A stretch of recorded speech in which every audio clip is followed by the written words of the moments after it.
How about this? In an expanded postseason, these next few weeks will be vitally important. And in an expanded postseason with 12 teams in, you have to wonder, who are the sellers going to be? There's only 7 teams. Here they are. There are only 7 teams more than 7 out.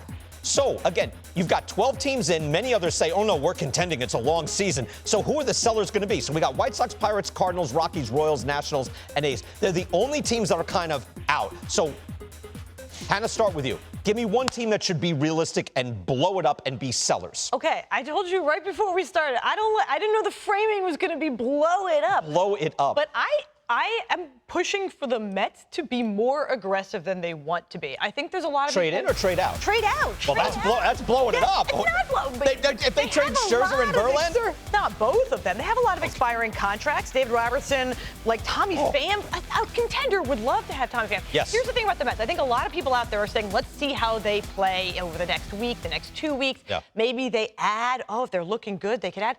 With what? Billy Epler has shown that he is not willing to trade his top prospects, and his boss, Steve Cohen, has emphasized repeatedly how much he wants to be growing the farm system at the same time as he is contending. Last time Steve Cohen spoke to the media, one of the things that I thought he said that was really interesting was, like, if we don't improve, and I'm looking at 2024 with a similar team 1 year older, probably not a great place to be. I think they have to be getting younger. And to get younger, you have to unload some of those expiring veteran contracts. They have a lot of young players right now that are looking really good, and maybe you get them a few extra at-bats, and maybe you still make a little fun run for it after you unload it. I think you have to choose, though. Even you're being a wobbly GM. Either you are you're not blowing it up, but you're either in it or you're out. If you're trading your top guys, you're not winning. They're not winning now with all their guys.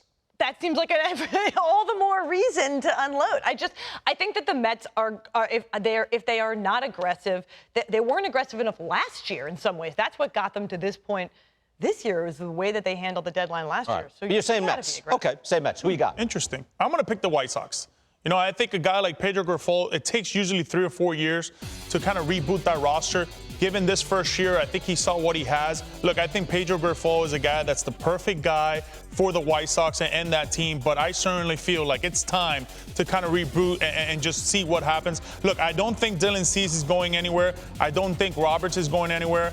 Maybe possibly Jimenez might not go anywhere as well, but everybody else, for me, is full trade on. You're doing the right thing here, because I saw John Heyman's piece in the Post last week on saying that the White Sox have a core 4 they want to keep, and then there's guys they'll sell, and then the guys in the middle they'd also like to keep. I'm like, you got to decide what you're doing. No, I think even the guys in the middle got to go. Winning. Yeah, I think even guys in the middle have to go. I think a guy like Graveman. There. I think you're right. I think you have to actually, and I love Eloy Jimenez, but he's attractive out there. Very attractive. You want to really reboot things, keep Luis Robert, and everybody else can go. Yeah, I think, yes, Monty Grandal is in. I mean, pretty much the whole field is in except Cease and Roberts. That's kind of where I stand on that. I'm ready to go. I like Cease. I think Cease is really good. It had a 3-year run. It has not won. No, I'm with you know what? To be honest with you, they've had a 20-year run, and it hasn't worked. So if you really have to look at yourself in that organization, you have to look at yourself top to bottom, from ownership all the way to the minor league system. I mean, you got to stay to yourself. We got to reboot, and we got to reboot hard. See, that's blowing it up. That's blowing it up. Are you kidding? You went with the much lower degree of difficulty picking the White Sox. Everyone's complaining here. Let's bring in Bob Costas. I'm sure it'll be much better. Bob, where are you? There you go. Bob's over there. Bob, come on in. Don't be so sure. Oh, yeah, that's true. Who should be realistic, I guess? Because, again, we put up 7 teams that are basically should reveal themselves as being out. Who do you think should actually start that reboot process now? Well, you guys touched all the bases, so that leaves me with the Cardinals. And we said this before. They can't break faith with that large and loyal fan base. They can't blow it up. People talk about Arenado or Goldschmidt. That's just not going to happen. They've got to get some pitching, though. And if they believe that Jack Flaherty will be healthy, then he can't be on that list. And if they believe that Jordan Montgomery is more like the guy they got last year from the Yankees and performed so well down the stretch, he can't be on that list. I'm thinking of their surplus of outfielders. I'm thinking of Dylan Carlson or Tyler O'Neill or Lars Nootbaar. Those aren't blockbuster deals, but what they have to do in this offseason, they got to wave the white flag implicitly, even in the National League Central for this year. You look at next year, if you've got Arenado and Goldschmidt and Jordan Walker, their problem is not their lineup. Their problem is pitching. And if they can get some pitching back, even if it's not a blockbuster, those are the moves that they should make. And before I forget, nice reference by John Thorne to baseball back in the day being the lightning sport because faster than cricket. BK, the Ice Age was faster than cricket, where they stop at 4 PM for tea. Right.